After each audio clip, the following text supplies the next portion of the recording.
오늘 에베소서 6장 1절에서 4절 말씀 함께 보겠습니다. 에베소서 6장 1절에서 4절 말씀입니다. 우리 한 목소리로 함께 읽습니다. 자녀들아, 주 안에서 너희 부모에게 순종하라. 이것이 옳으니라. 내 아버지와 어머니를 공경하라. 이것이 약속이 있는 첫 계명이니 이로써 네가 잘되고 땅에서 장수하리라. 또 아비들아, 너의 자녀를 노엽게 하지 말고 오직 주의 교훈과 훈계로 양육하라. 아멘. 할렐루야. 오늘은 5월 8일 어버이날이면서 첫 둘째 주 어버이 주일입니다. 그리고 저쪽에 계신 그분 탄생한 날이기 때문에 오늘은 이나저나 종교적인 또 가정적인 격경사가 있는 날이 아닌가 생각하게 됩니다. 제가 전에 이게 석가탄신일 되면 우리 교인들 중에 저 정음사 가가지고 식사하고 오신다. 그래서 저도 한번 가볼까 했는데 코로나로 밥 안 한다고 막 그러더라고요. 오늘은 우리가 아주 맛있는 밥을 했으니까 오늘 거기 안 가셔도 됩니다. 오늘 어르신들 섬기는 마음으로 우리 여성교회에서 준비한 우리 점심 식사 잘 하시고 또 어버이 은혜 또 기억하면서 또 어버이 주일로 우리 지난주에는 어린이 주일을 통해서 다음 세대들에게 희망과 또 꿈을 주는 격려를 하는 그러한 주일이었다면 오늘은 우리 찬양했던 것처럼 나으시고 기르시고 또 밤낮 또 우리 자녀를 위해서 애쓰셨던 그 부모의 어떤 그 공로 또 그 섬김 또 은혜 사랑을 또 기리며 또 부모된 우리도 또 그러한 삶을 또 하나님 앞에 감사함을 올려드릴 수 있는 그러한 날이 어버이날, 어버이 주일인 것이죠. 원래 어버이 날이 원래 어머니 날이었습니다.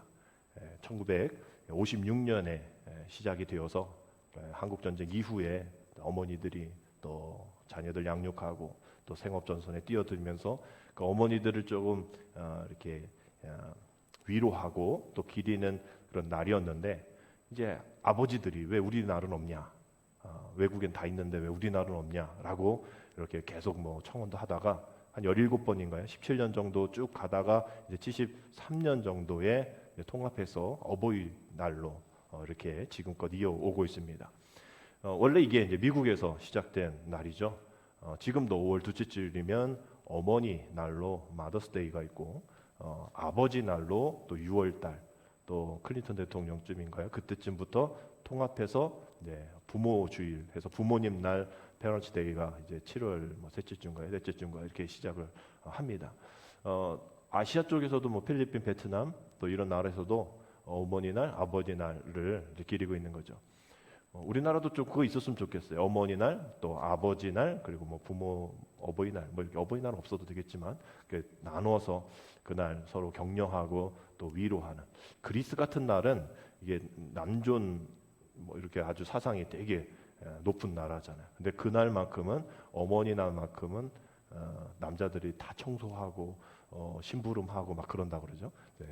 여자들이 그날만 기다리고 한다고 하는데 하여튼 이렇게 존경해주고 또 보살펴주는 그러한 어머니의 날, 또 아버지의 날이 있었으면 좋겠다라는 생각을 하게 됩니다. 그러나 여전히 이것도 국경일로 될 수 없는 그저 기념일로만 가는 상황이기에 대통령 대선 공약에도 여러 번 들어가지만 5월달 행사가 너무 많다, 쉬는 날 너무 많다, 또 이게 어머니날이라고 해서 어버이날이라고 해서 애들 학교 안 가고 그러면 또 애들 봐야 되는데 더 힘들다 이렇게 해서 지금 청원까지 올라갔지만 잘 안 되는 그런 부분들이 있죠. 하여튼 이렇게 저렇게 오늘은 어버이 주일과 어버이 날로 오늘 함께 예배를 드리게 됩니다. 오늘 많은 분들이 또 전화를 통해서 유선이든 무선이든 SNS를 통해서 부모님께 또 이러한 감사의 메시지 전하지 않을까 생각하는데요. 쑥스러운 마음이지만 그래서 자주 표현하지 못하지만 길러주시고 낳아주신 부모님, 어머니, 아버지 감사합니다. 사랑합니다. 늘 받기만 했고 또 부족했지만 저도 이제 잘할게요. 낳아주시고 또 길러주시고 보답하겠습니다. 건강하시고 또 고맙습니다. 또 이런 문자가 오늘 또 많이 오고 갈 겁니다. 자식은 변해도 부모 변하지 않는다라는 이야기가 있죠.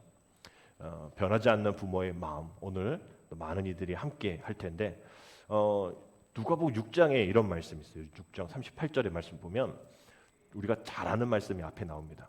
주라 그리하면 너에게 줄 것이니 곧 후히 두어 누리고 흔들어 넘치도록 하여 너에게 안겨주리라. 이 말씀은 우리가 잘 아는데 이 뒤에 있는 말씀 우리가 잘 모르는 그런 경우가 있습니다. 어떻게 되어 있죠? 우리 같이 읽겠습니다. 너희가 헤아리는 그 헤아림으로 너희도 헤아림을 도로 받을 것이니라. 오늘 어버이 주일에 이 헤아림이란 단어가 우리의 마음 가운데 늘기를 원합니다. 누가복음 6장에 있는 이 38절 우리가 그냥 넘기는 앞에 부분이 너무나 중요하기 때문에 뒷부분을 넘기는 너희가 헤아리는 그 헤아림으로 너희도 헤아림을 도로 받을 것이다. 정말로 우리가 자녀일 때는 부모의 마음을 잘 헤아리지 못하잖아요. 결국 우리가 그 헤아릴 수 있는 때가 언제죠? 부모가 되었을 때입니다. 그러면서 자기 자식을 보면서 내가 저랬구나. 우리 부모님이 이러셨겠구나. 그제서야 헤아릴 수가 있는 거죠. 근데 성경은 예수님께서 6장 38절에 너희가 그 헤아림, 너 그 헤아리는 그 헤아림으로 너희도 그 헤아림을 도로 받을 거야 라고 말씀하셨어요. 결국은 이전에는 그 헤아림이 없어서 왜 이렇게 부모는 나에게 제대로 주는 것도 없고 원망하고 막 이런 이야기가 또 불평이 또 많았지만 결국 그 헤아림을 내가 가지게 되어지면 그 부모의 삶이 전부 자식들을 위한 삶이었구나. 부모의 그 모든 관심과 사랑이 나를 위한 우리 자녀를 위한 삶이셨구나. 희생이셨구나라는 것을 부모가 되었을 때에 그제서야 헤아리게 되어지는 거예요.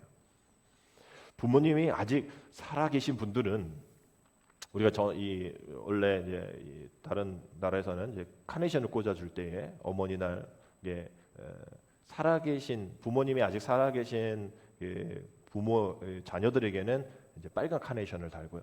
이미 돌아가셔서 만날 수 없는 하늘나라에 가신 부모님을 부모님이 있는 그 자녀들 어른들은 이제 흰 카네이션을 이렇게 달아주거든요. 부모님이 살아 계시면 우리가 그 헤아림을 할 수 있는 그런 기회가 아직 남아 있는 것이죠. 부모님이 돌아가셨다면 그 부모님이 남겨주신 그 믿음의 유산들을 또한 헤아려 볼 수 있는 그 헤아림이 아직 남아 있는 겁니다. 그래서 살아계시든 돌아가셨든 우리가 그 부모님의 마음을 헤아릴 수 있는 우리가 되어져야 하겠죠. 이런 이벤트가 있었어요. 서울여자대학교에 이런 부모에 대한 헤아림을 공모전으로 낸 적이 있는데 길어서 제가 한번 읽어 드릴게요. 잘 들어보십시오. 나에게 티끌 하나 주지 않은 거린들이 내게 손을 내밀 때면 불쌍하다고 생각했습니다. 그러나 나에게 전부를 준 어머니가 불쌍하다 생각해 본 적이 없었습니다. 나한테 밥 한 번 사준 친구들과 선배들은 고마워서 답례하고 싶어 불러냅니다. 그러나 날 위해 밥을 짓고 밤늦게까지 기다리는 어머니께 감사하다고 생각해 본 적이 없었습니다. 실제로 존재하지도 않는 드라마 속 배우들 가정사에 그들을 대신해 눈물을 흘렸습니다. 그러나 일상에 지치고 힘든 어머니를 위해 진심으로 눈물을 흘려본 적이 없었습니다. 골방에 누워 아파하던 어머니 걱정은 제대로 한 번도 해본 적이 없었습니다. 친구와 애인에게는 사소한 잘못 하나에도 미안하다고 사과하고 용서를 구했습니다.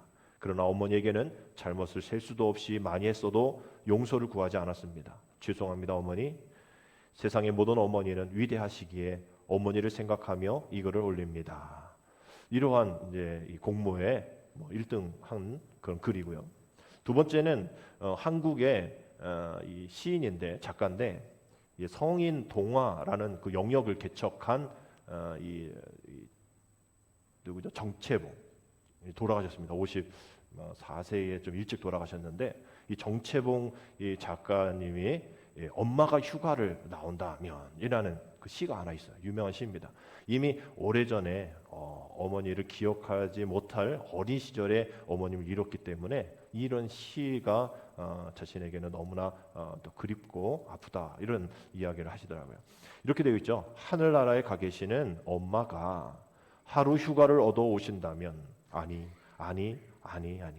반나절 반 시간도 안 된다면 단 5분, 그래 단 5분만 온다 해도 나는 원이 없겠다. 얼른 엄마 품 속에 들어가 엄마와 눈맞춤을 하고 젖가슴을 만지고 그리고 한 번만이라도 엄마 하고 소리내어 불러보고 숨겨놓은 세상사 중 딱 한 가지 억울했던 그 일을 일러 바치고 엉엉 울겠다. 이러한 정체승 시인의 또 서울여자대학교의 공모전에서 고백했던 그 이 글들이 부모님의 희생과 헌신을 생각하면 정말 뭉클한 또 나를 향한 부모의 마음 이제야 헤아릴 수 있겠다라는 그 헤아림의 마음을 갖게 됩니다. 그 부모에게 이 헤아리는 마음이 있습니다라고 고백하는 것이 어떻게 보면 다른 값진 다른 선물보다도 또 귀한 선물이 아닌가라는 생각을 하게 되어지죠. 우리가 왜 그런 헤아림을 나중에야 늦게서나 되어질까? 결국 우리는 늘 관계를 맺으면서 살아가고 있지만 늘 불안한 그런 관계 연속성이기 때문이죠. 부모도 처음 해봤고 또 자녀도 처음 해봤기 때문인 겁니다. 그래서 그 헤아림이 어려운 거예요. 가족 오랜 시간 함께 있었던 가족이라고 해도 그 마음을 부부가 자녀가 그 마음을 헤아리기가 어려운 겁니다. 성경에 그 헤아림에 대한 이야기를 또 가정사에 대한 이야기를 한번 찾으라면 창세기 9장에 이제 노아 가족 이야기가 하나 나오거든요. 이미 홍수 이후에 노아의 가족들이 이제 포도를 이제 재배를 하면서 노아가 어느 날 포도주를 많이 마셔서 이거 뭐 의식불명에 이제 발거벗고 누워 있었던 그러한 일들이 있었습니다. 그때 먼저 세 아들 중에 함이 그 아버지의 모습을 보고 덮어줘야 되는데 그 형들에게 나와가지고 형 말이야 아버지가 지금 이러고 있단 말이지. 그래서 막 고자질한 거예요. 그래서 두 형제 셈과 야벳이 똑같이 야, 아버지가 어떻게 그럴 수 있냐라고 하지 않고 그 누가 볼세라 겉옷을 가져다가 어깨에 걸치고 뒷걸음질해서 아버지 벌거벗은 그 모습 그런 수치를 덮어드리는 그러한 기록이 창세기 9장에 나옵니다. 여러분 노아가 당대의 의인, 당대의 경건한 자, 하나님과 동행한 자라고 평가받을 그러한 사람이었잖아요. 그런데 실수한 거죠. 그래서 이 함은 아버지의 마음을 헤아리지 못했고 또 두 아들 셈과 야벳은 아버지의 마음을 헤아릴 수 있었던 거죠. 아버지가 어떤 아버지예요? 사람들이 미쳤다고 손가락질할 때에 햇빛 쨍쨍 나는 그날 비 온다고 홍수 난다고 그 산 위에다가 배를 짓던 사람이잖아요. 그런데도 불구하고 하나님의 명령하신 그 명령 붙잡고 그 어려운 손가락질 힘든 일들을 다 견뎌내면서 자기 가족을 인류를 구원한 그런 사람 아닙니까? 근데 함은 그 조그만 아버지의 실수를 덮어주지 못했던 거예요. 우리 부모님들은 늘 우리를 덮어주지 않나요? 태어날 때부터 벌거벗은 우리를 이불로 덮어주셨고 또 우리가 잘 때 이불 걷어 찰 때에 잠 못 주무시며 이불을 덮어주셨고 우리의 많은 허물들 또 모든 용서하지 못할 일들도 다 알면서도 눈 감아주시고 덮어주셨는데 우리는 그 덮어주지 못한 이 함과 같은 나가서 고자질하는 아버지임에도 불구하고 능력의 아버지고 그런 경험을 하셨던 아버지임에도 불구하고 그 아버지를 덮어주지 못하는 우리의 모습이 이 함의 모습과 같이 있다는 거예요. 정말 홍수의 심판에도 승리한 노아가 같은 사람도 이렇게 실수하는데 우리의 부모님 실수할 수 있는 것이죠. 그러면 결국 우리는 함과 같이 그것을 고자질할 것이 아니라 실수를 드러낼 것이 아니라 다른 두 아들처럼 우리는 그 허물을 덮어드려야 하는 겁니다. 그것이 바로 헤아림인 것이죠. 이제 우리가 그 헤아림을 해야 할 차례입니다. 연로하신 부모님의 실수도 또 잘못도 허물도 약점도 덮어가면서 살아가야 한다라는 것이죠. 성경에는 안타깝게도 예수님이 부모님을 어떻게 헤아렸다라는 이야기가 많이 나와 있지 않습니다. 거의 없죠. 예수님의 공생의 이전의 기록들은 많이 나와 있지 않습니다. 그래서 저도 신학교 때 궁금해서 질문을 해봤더니 교수님이 그런 얘기 하시더라고요. 성경의 두께가 만약 예수님의 전생애가 있었다면 이만큼 두꺼워질 거다. 뭐 오늘 아침에 밥을 먹었네, 뭐 친구와 싸웠네, 뭐 부모님 혼났네 이거 쓰면 되게 두꺼워질 거라고 얘기하더라고요. 결국 그게 중요하지 않다가 뭐 이런 게 아니라 우리의 어린이들의 30세 이전의 청년들의 삶과 똑같았다라는 거죠. 똑같았기 때문에 기록하지 않았고 그 다른 기록들은 외경이라는 다른 기록들이 있거든요. 그 외경이라는 다른 기록에 나와 있지 성경에서는 부모 공경하는 것 우리들과 똑같다는 거죠. 부모 말 안 들었던 것 똑같다라는 거죠. 그러한 모습 속에 있었기 때문에 성경은 우리가 예수님을 통해서 어떤 효에 대한 답을 찾았으면 좋을 것 같다라는 생각을 하지만 찾을 수가 없어요. 결국은 우리가 어떨 때 그 모습을 발견할 수 있냐면 예수님 십자가에 달려 돌아가실 때에 예수님 어머니가 그 앞에 그 아들을 바라보면서 눈물을 흘리고 있을 때에 그 어머니의 그 아픈 마음을 가지고 예수님이 다른 제자들에게 사랑하는 제자들에게 우리의 어머니다, 너의 어머니다 라고 얘기하면서 어머니에게 제자들에게 어머니를 맡기는 그런 일들이 나옵니다. 결국 주님은 늘 제자들 불러 사람을 낚는 어부가 되게 하실 때에 뭐 집에 있는 일, 또 뭐 인사하는 일 다 그만두고 빨리 와라 이렇게 해서 주님은 말이야 가정을 좀 소홀히 여기시는 거 아니야? 라는 생각을 할 수 있겠지만 그것은 가정을 다 이게 뭐 이단들처럼 가정 살피지도 않고 가정 있는 집 다 팔아서 뭐 교회 내고 막 이런 거를 원하시는 것이 아니라 그 사역의 긴박성을 얘기하는 거죠. 지금 그럴 시간 없다는 거죠. 주님의 공생의 3년 너무 짧다라는 거죠. 그랬을 때에 얘기하는 거고 결국은 주님은 좀 더 가족의 범위를 크게 결국 그 십자가 앞에서의 가족을 크게 얘기했을 때 나의 어머니지만 너의 어머니다. 내가 돌보지 못하지만 네가 돌봐야 한다라는 그 넓은 광의적인 어머니 가족 관계를 이야기하고 있는 겁니다. 성경에서 보면 예수님의 어떤 치유 사건들이 많이 나오잖아요. 근데 대부분 부모와 자녀의 관계가 많이 나옵니다. 귀신 들린 딸, 또 병든 아들 고쳐달라고 부모가 찾아오는 일들이 많죠. 그때 앞서 말씀드린 것처럼 가정에 대해서 소홀히 하신 그런 예수님이셨다면 네가 알아서 해라고 하실 수 있을 텐데 이건 뭐 개들에게 주는 뭐 그런 것까지도 어쩌고저쩌고 하면서 개 취급 받는 그 여인에게까지도 그렇게 가족에 대한 그런 치유에 대한 일들을 많이 베푸셨던 것을 우리는 성경을 속에 보게 되어지는 거예요. 그런 마음으로 오늘 우리가 본문을 다시 한번 살펴보면 주님이 그런 마음 계셨고 또 주님의 제자들도 그런 마음 갖고 있었구나. 오늘 1절에 자녀들아 어디 안에서? 주 안에서. 넘겨주세요. 자녀들아 주 안에서 너희 부모에게 뭐하라? 순종하라. 이것이 옳다라고 되어 있어요. 여기서 우리가 순종이라는 단어 확 떠오르고 옳다라는 거 확 떠오르는데 우리가 늘 들어왔던 단어이기 때문에 그냥 지나치는 단어가 바로 주 안에서라는 거예요. 주 안에서 부모에게 순종해야 돼. 주 안에서 그게 옳은 거야 라고 얘기를 하는 거예요. 한정을 짓고 있습니다. 제한성을 두고 있어요. 부모 공경에 대한 부모 순종에 대한 제한성이 주 안에서라는 거예요. 그럼 주 밖에서는 하지 말라냐? 그 얘기가 아니라 너희가 지금 부모를 순종하는 것 그것이 옳다라고 생각하는 것은 온전히 하나님의 영역 안에서부터 시작되어져야 해라고 얘기하는 거고 반대로 얘기하면 너희가 부모를 공경하지 않으면 주 안에 있는 것이 아니야라는 이야기가 되어지는 겁니다. 그것이 옳지 않아라고 얘기가 되어지는 거예요. 우리는 날마다 주 안에서 있기를 원합니다. 주 안에 사는 나게 딴 근심 있으랴. 우리는 늘 주 안에 인천 가면 주안도 있죠. 주안교회. 그냥 우리 주 안에 있다라고 얘기하면서도 우리는 그 한정을 우리의 한정, 우리의 근거라고 생각하면서 제대로 잘 옳게 행하지 못한 일들이 너무나 많다라는 거예요.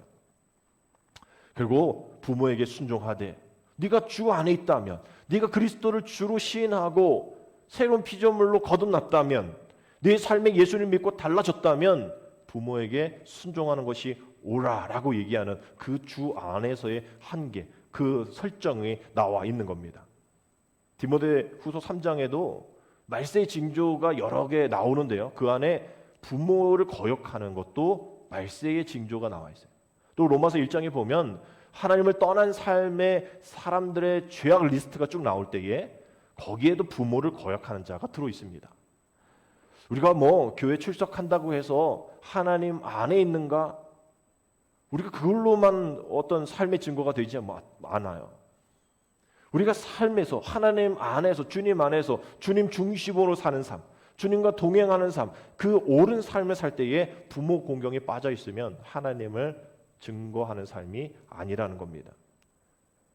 그래서 성경에서는 부모에게 청종하는 것이 중요하다는 걸 얘기할 때 그저 좋은 말로 얘기하지 않고요. 출애굽기 21장 15절에 보면 이렇게 되어 있어요. 넘겨주셔야 될 것 같아. 자기 아버지나 어머니를 치는 자는 반드시 어떻게 되리라? 죽으리라. 아주 섬찟하죠. 더 나가서 사만 30장 17절 말씀 보면 아비를 조롱하며 어미를 순종하기를 싫어하는 자의 눈은 골짜기의 까마귀에게 쪼이고 독수리 새끼에게 먹히리라. 아주 섬찟하잖아요. 레위기 20장 9절에는 이렇게 되어 있어요. 만일 누구든지 자기 아버지나 어머니를 저주하는 자는 반드시 죽일지니 그가 자기의 아버지나 어머니를 저주하였은즉 그의 피가 자기에게로 돌아가리라. 아주 부모 공경에 대해서는 이거 섬찟할 정도로 얘기합니다. 늘 말씀드리잖아요. 성경은 뭐 하면 너 죽어, 뭐 하면 너 어떻게 돼, 이게 진짜 너 그렇게 하기만 해봐 내가 그럴 거야가 아니라 너 이렇게 하면 넌 죽어. 내가 너를 이렇게 죽이고 싶지 않아. 그러니 이게 그렇게 중요한 거니까 이렇게 되지 않도록 제발 잘해 라고 권면하는 말씀이죠. 섬찟한 말씀이지만 그만큼 중요하다라는 거예요. 그냥 넘어가지 않을 정도의 아주 중요한 메시지다라고 이야기하는 겁니다. 부모 순종하는 것이 뭐 별거 아닌데, 그러나 성경에서는 별거라고 얘기해요. 이거 별거 아닌 게 아니라고 얘기를 하고 있는 겁니다. 우리가 그저 순종하다라고 표현했을 때 아무 의미 없는 것 같지만 이 휘타쿠오라는 단어가 휘포 뭐뭐에 의해서 뭐뭐 아래 또 아쿠오 또 듣다 청취하다라는 그런 합성어거든요. 휘타쿠오 순종하다, 귀를 기울이다, 따르다라는 뜻이에요. 결국은 이 말씀은 언제나 부모의 말을 들을 준비를 하고 따르고 지킨다라는 그러한 의미가 순종하다라는 그런 의미에 담겨져 있는 것이죠. 이것이 옳다. 이것이 바로 하나님의 뜻이다. 이것은 주님 안에서 이루어지고 있는 현실이다라고 이야기하고 있는 겁니다. 그러면서 2절 3절에 내 아버지와 어머니를 공경하라. 이것은 약속에 있는 첫 계명이니 이로써 네가 잘되고 땅에서 장수하리라 라고 말씀하고 있어요. 우리 2절의 말씀은 우리가 10계명 출애굽기 20장하고 신명기 5장에 나온 10계명의 그 말씀을 인용한 거죠. 즉 부모를 하나님의 대리자로 보는 거예요. 그래서 중요한 메시지, 제가 늘 말씀을 드리지만 부모가 중요하고 순종하고 그것이 옳고 그 주 안에서 이루어질 수 있는 그 영역들은 생명이란 단어가 연결이 되어 있기 때문이다라고 말씀을 드렸어요. 하나님은 생명이시죠. 우리에게 생명을 주셨죠. 그 생명을 우리에게 대리자로 주신 분이 바로 부모님인 거예요. 부모님은 우리에게 생명의 대리자로 오신 겁니다. 우리가 자식은 없을 수 있지만 부모 없는 사람은 없다라는 거죠. 결국 부모에게 순종하는 것이 그것이 늘 마음 가운데에 들을 준비를 하면서 귀한 일이고 구약성경에서 정말 죽이기까지 할 그 귀한 일이 이유가 뭐냐면 생명의 대리자가 바로 우리 부모님이기 때문이라는 거예요. 그래서 3절에 네가 잘 된다라는 것, 이것이 어떤 세상적인 일들만 잘 풀리는 것이 아니라 영적인 질적인 삶의 복이, 정말 그러한 복이 있다라는 거예요. 땅에서 장수하리라, 오래 산다는 의미도 있겠지만 그 오래 산보다 웰빙, 잘 사는 것을 얘기하는 거죠. 정말 하나님의 말씀에 순종함으로 삶이 더 풍성해지고 기쁘고 행복한 삶을 주신다라는 말씀인 거예요. 그래서 부모에 대한 이 순종의 으뜸되는 약속이 잘 되고 또 장수되어지는 것, 결국은 우리에게 주신, 우리가 이 세상에서 원하는 잘 되기를 원하고 우리 자식들이 잘 되기를 원하고 또 장수하기를 원하는 그 세상적인 그 의미에서 우리는 부모 순종을 하게 되어지면 영적인 의미로 잘 되고 또 우리가 장수하게 된다라는 거예요. 그렇다고 물질적인 건 없냐? 아니에요. 부모 순종하게 되어지면 물질적인 건강 이런 것들도 다 하나님이 주신다라는 것이죠. 출애굽기 20장 12절에 내 부모를 공경하라. 그리하면 내 하나님 여호와가 내게 준 땅에서 내 생명이 길리라. 오늘 말씀과 연관되어지는 말씀이죠. 또 그리고 레위기 19장 3절에도 너희 각 사람은 부모를 경외하고 나의 안식일을 지키라. 나는 너희 하나님 여호와니라. 우리 이 두 구절에 공경이라는 단어와 경외라는 단어가 나옵니다. 어떤 게 더 광의적인 표현일까요? 공경이 더 넓은 걸까요? 경의가 더 넓은 걸까요? 경외가. 결국 경외가 더 넓은 거죠. 공경은 어떤 몸가짐을 조심하게 섬기는 것이라면 경외는 약간 두려움도 있는 거예요. 또 공경이 그 안에 들어 있습니다. 두려움을 좀 가져야 한다는 거죠. 그렇다고 뭐 부모 만나면 또 하나님 만나면 맨날 이게 두려워하는 게 아니라 조심스럽게 정말 그 공경의 대상을 가지고 어떤 긍정의 두려움 가지고 거룩한 두려움을 가지고 조심스럽게 섬겨야 한다라는 것이 경외라는 단어 안에 들어가 있는 거예요. 그런 모습 보면서 잠언 3장 1절 2절에 내 아들아 나의 법을 잊어버리지 말고 내 마음으로 나의 명령을 지키라. 그리하면 그것이 내가 장수하여 많은 해를 누리게 하며 평강을 더하게 하리라. 오늘 장수의 말씀과 함께 평강이라는 말씀은 잠언서에 이야기하고 있는 겁니다.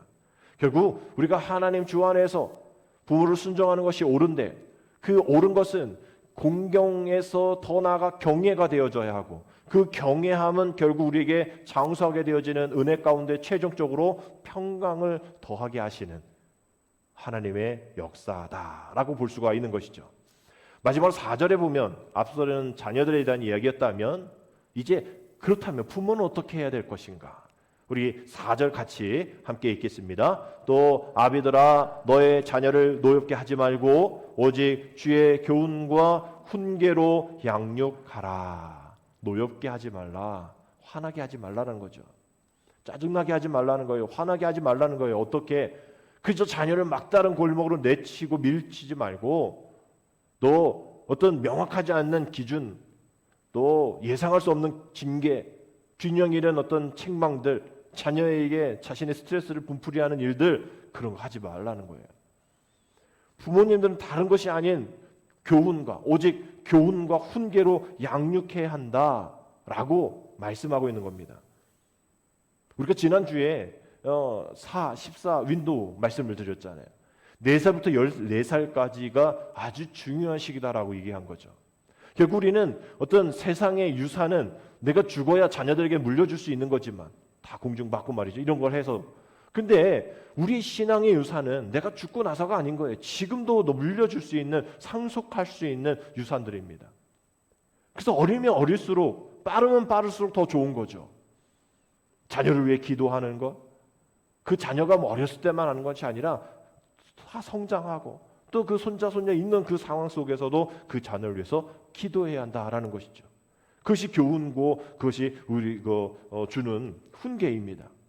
결국 아비들에게 이야기하는 부모에게 이야기하는 이 4절의 이 말씀은 결국 우리 부모된 우리에게 이게 쉬운 말씀은 아닙니다. 그저 앞에 1절부터 3절까지 있는 그저 자식들이 우리에게 이렇게 공경해 줬으면 좋겠어라고 그저 가벼운 마음으로 1절부터 3절을 읽었다면 이제 책임져야 할 부모의 기도의 훈련들 그 믿음의 본이 되어야 할 일들을 통하여서 가르쳐야 될 교훈과 훈계 그 양육들이 부모에게 있다라는 것이죠. 결국 그 부모가 가지고 있는 신앙, 그 부모가 지켜왔던 그 신앙의 모습들, 앞서갔던 그 일들, 그걸 통해서 자녀들이 영향을 받는다라는 거예요. 어떤 목사님 칼럼을 통해서 요즘에 이제 대면이 되니까 신방을 하시는데 그 신방을 가서 오전에 어디 이렇게 집을 갔더니 그냥 조그만 꼬마가 뭐 말도 제대로 할까요? 근데 이렇게 예배 끝나고 주기도문을 하는데 같이 따라 하더래요. 우리 전에 우리 창립 설립 그때 2019년인가요? 그때 우리 김우중 목사님 오셔서 당신의 손자 뭐 이렇게 비디오 있으니까 보라고 하셨을 때 저도 봤더니 막 뭐 사랑하는 아버지 하나님 뭐 이러면서 오늘 이 밤 뭐 이러면서 아주 지가 목사야 아주 성령 충만하게 하시고 막 이래요. 인터넷에 아주 떴던 그런 아이였는데 그런 아이 같이 주기도문을 뭐 이렇게 발음 정확하지 않지만 주기도문을 같이 따라해서 목사님 너무나 기특해서 너 엄마가 외우게 시켰냐? 이랬더니 엄마가 얘기하는 거죠. 우리가 매일 가정 예배를 드리고 마지막 끝날 때 주기도문을 하는데 이 아이가 그거를 계속 듣고 배웠다라는 거예요. 참 기특하고 부모님 잘 키웠다고. 그래서 이제 오후에 다른 집 신방을 가셨는데 또 이렇게 끝나고서 이렇게 주기도문도 하고, 근데 거기도 아이들이 여러 명 있었던 것 같아요. 근데 이렇게 뭐 주기도문 따라하지는 않죠, 애들이. 근데 이제 간식을 먹고 음료수를 차를 드시는데 애들을 위해서 뭐 요구르트가 있었던 것 같아요. 근데 지네들끼리 야 우리 짠하자 건배 이러면서 막 잔을 부딪히듯이 요구르트로 둘이 부딪혔다는 거여서 아 목사님 와, 오전에 그 주기도문 하는 애와 오후에 요구르트로 짠을 하는 애가 막 오버랩되면서 우리 교인들 어떻게 부모들 어떻게 교육을 시켰을까 막 이런 생각을 하는 거예요. 결국은 부모에게 교훈과 훈계가 잘못된 거죠. 보고 배우잖아요. 어렸을 때 보고 배우잖아요. 정말 이게 어려운 일들인 거예요.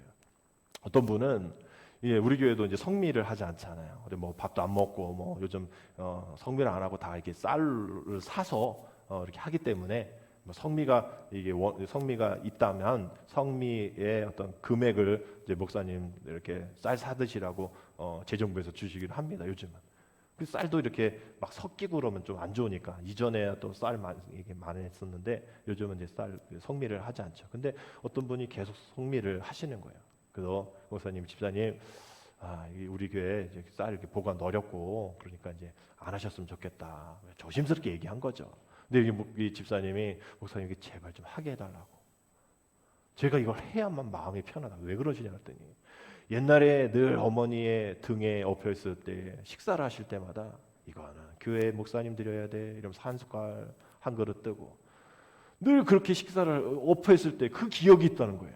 그 어머니가 돌아가셨지만 자기가 이제 애를 업고서 있는 그 밥을 질 때 늘 그 어머니가 생각이 나서 쌀을 떠야 된다는 거. 안 뜨면 어머니에 대한 어떤 교훈에 대한 훈계에 대한 이 지적이 있는 것 같아서 떼서 교회를 위해서 이거 밥 안 하시고 다른 사람 줘도 되니까 제가 이렇게 마음 편하게 믿음 생활 어머니의 그 신앙의 유산을 잘 물려줄 수 있도록 성미 뜨는 거 허락해 주세요라고 얘기를 하셔서 그 마음 목사님 마음이 찡했다. 이제 당신이 이제는 엎여 있었던 그때 뭘 알았겠어요. 그랬을 때 등 넘어서 보는 부모의 어머니의 이거를 이제 자기가 아기를 안고서 자기도 하는 그 모습들 얼마나 귀한 믿음의 유산입니까? 자녀들의 부모의 신앙을 닮아간다라는 것이죠. 보여주는 대로 사는 것이 자녀라는 거예요. 그렇기 때문에 부모가 먼저 이 형통의 비결을 알면서 살아야 한다라는 겁니다. 5월에 가정의 달이 되면 정말 부모에게 효도하는 것이 마땅하죠. 그러나 그렇게 살지 못하는 흔적들이 우리 안에 너무나 많이 있지 않습니까? 설교하는 저조차도 그렇잖아요. 부모님한테 오늘 문자도 안 드렸어요. 오기 전에 했어야 되는데 오늘 뭐 PPT 안 나오고 뭐 정수기 안 나오고 막 돌아다니다가 막 정신 없었죠.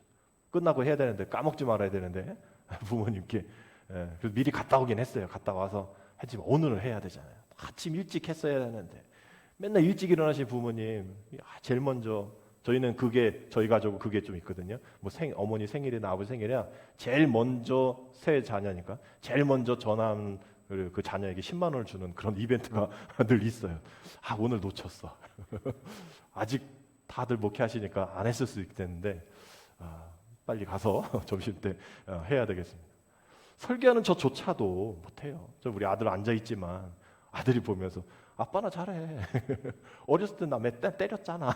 이러면서 내 선택은 안 받아주잖아. 이러면서 학교도 제가 강요하고 부모의 입장으로서 설교하기 어렵죠.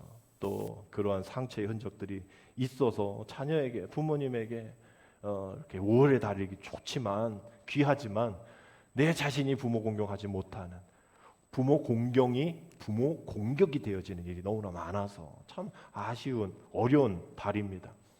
뉴스를 틀어도 참 많은 안타까운 부모 자식 간의 이러한 다툼과 살인 일들이 너무나 많이 있기 때문인 것이죠. 결국 오늘 성경 말씀 외에도요. 성경에는 많은 말씀이 부모에게 순종해라. 또 부모를 경외하라. 부모를 즐겁게 하라. 보답해라. 존중해라. 유지를 잘 받들어라. 신앙을 본받아라. 노인을 공경해라. 불경건한 언사나 행동을 삼가해라. 경홀히 여기지 말아라.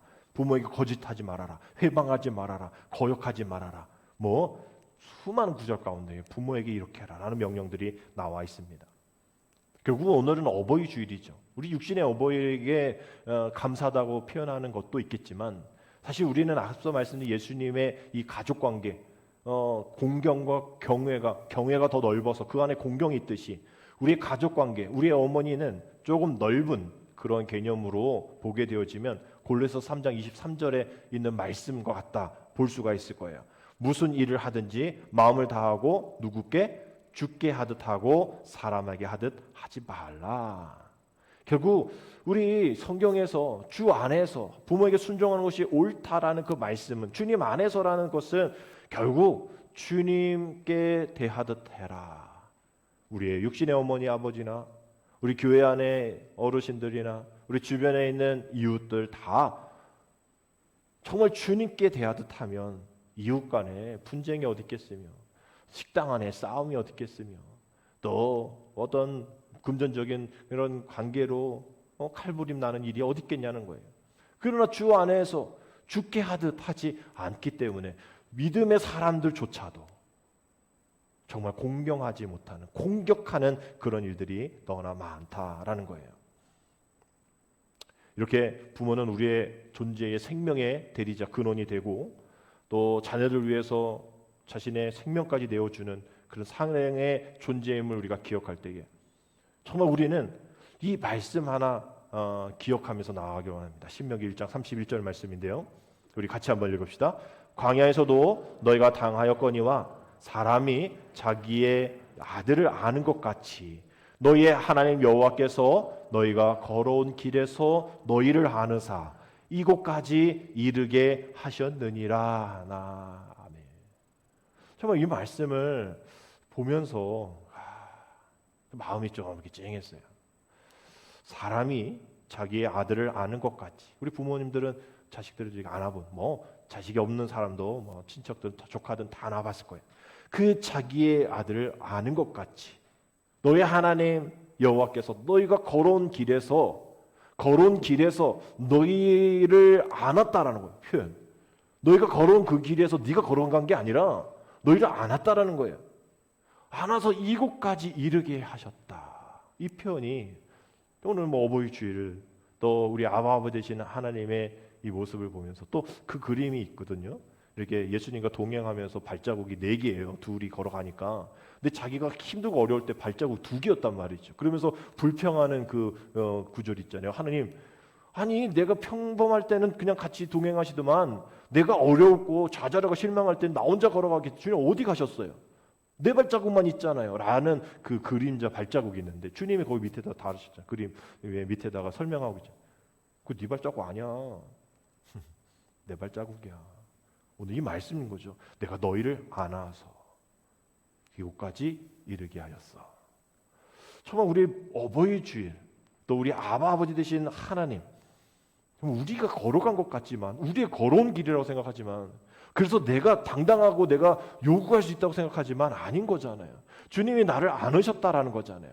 아비가 그런 자식을 아는 것 같이 여기까지 이끄시는 하나님의 그 안으심이 있다라는 거, 여기까지 부모님이 나를 안으신 그 과정이 있다라는 거, 그거 무시하지 말라라는 말씀이 오늘 우리가 마지막 말씀 가운데에 신명기 1장 31절 이 말씀을 통해서 우리에게 두드리는 영적인 메시지가 분명 있으리라 생각합니다.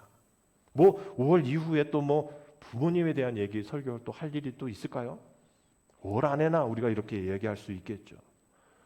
정말 우리의 육신의 아버지, 또 우리 영적인 아버지 인도하심. 주 안에서 우리가 그렇게 순종하는 것이 마땅하다, 옳다라고 얘기하면서 그래서 우리가 장수하는 법, 잘 되는 법, 평강을 얻는 그런 복을 누릴 수 있는 거 세상에 여기저기 돌아다니면서 찾지 말고 주 안에서 부모 순종하면 그게 옳아, 그게 옳아, 그게 끝이야. 그렇게 이끄시고 들으시고 안으신 그 아버지, 그 너희 아버지, 어머니 그 애씀과 수고로움 이제 니네들이 감당해야지. 이제 교훈과 책망으로 자녀를 가르쳐야지. 우리에게 말씀하고 계십니다. 오늘도 우리가 성경을 여러 곳을 통하여서 오늘 일부 때는 또 이게 PPT가 안 나와가지고 뭐 제가 혼자 불러드리기도 바쁘고 그래도 오늘 여러분 들으셨잖아요. 이제 여러분들이 이 마음 가운데 심리 가운데 새기셨다면, 방법을 알으셨다면 이제 그렇게 그대로 실천하시면 됩니다.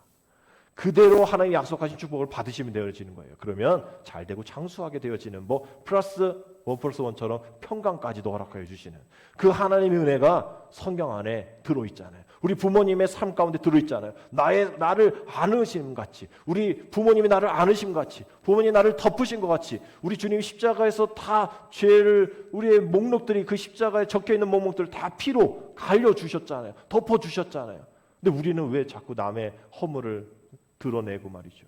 왜 남을 용서하지 못하고 함처럼 아비의, 이웃의, 사랑하는 자녀의 그런 모습들을 드러내면서 이득이 되어지는 게 뭐가 있어요? 다 자기에게 돌아오잖아요. 아까 그 헤아림 다 자기에게 돌아온다라고 그래요. 잘못된 헤아림도 자기에게 돌아오게 되어지는 것이죠. 오늘 그 헤아림을 여러분 마음 가운데 새기셔서 하나님 이 어버이 주일을 통하여서, 어버이날 통하여서 우리 교회 안에 어르신들 건강하게, 또 우리 부모 세대들 건강하게 교훈하고 책망, 가르치며 바르게 하는 일들 말씀으로 키워갈 수 있도록 우리가 먼저 몸을 보여주고 본을 보이고, 먼저 예배하는 자리, 먼저 기도하는 자리, 먼저 섬기는 자리에, 먼저 말씀 읽는 자리에, 먼저 하나님 앞에 간절히 간구하는 그 자리에 앉아 있을 때에 섬기며 사랑하는 그 손길 발길 가운데에 우리 자녀들이 보고 배운다라는 것을 여러분 기억하셔서 정말 하나님께서 약속하신 축복을 다 받아 누리는 저와 여러분 되시기를 주님의 이름으로 축복합니다. 기도드립니다. 우리의 아버지가 되신 하나님, 부모 공경을 통하여 하나님 아버지의 심정을 깨닫게 하시니 감사드립니다. 주 안에서 부모에게 순종하고 공경하며 주의 교훈과 훈계로 자녀를 양육하는 자 되어지게 인도하여 주옵소서. 부모된 우리들은 자녀들을 온 마음 다해 사랑하고, 자녀들은 그 부모를 순종하며 공경하며 경외함으로 잘 섬겨서 약속하신 하늘의 복을 누리는 우리 모두가 되게 하나님 인도하여 주옵소서. 우리의 영적 아버지 대신 하나님을 우리가 모시며 또 하나님께 영광 올려드리며 나아가는 우리의 삶도 우리에게 새 마음을 주셔서 이제부터 진정으로 주님 앞에 나아가는 복된 인생, 진정한 성장하는 신앙 되어줄 수 있도록 하나님 인도하여 주옵소서. 무너진 가정 세워주시옵시고, 또 흩어진 가정 마음 하나 되게 하여 주시옵시고, 또 서로 곁길로 돌아서고 각자의 향방 없이 돌아다니는 그런 모든 마음들을 주님께서 세워주신 가정과 교회에 하나 되게 하셔서 정말로 하나님이 원하시는 그 천국을 이루어내는 가정과 교회 되게 주여 도와주옵소서. 예수님의 이름으로 감사하며 기도드립니다. 아멘.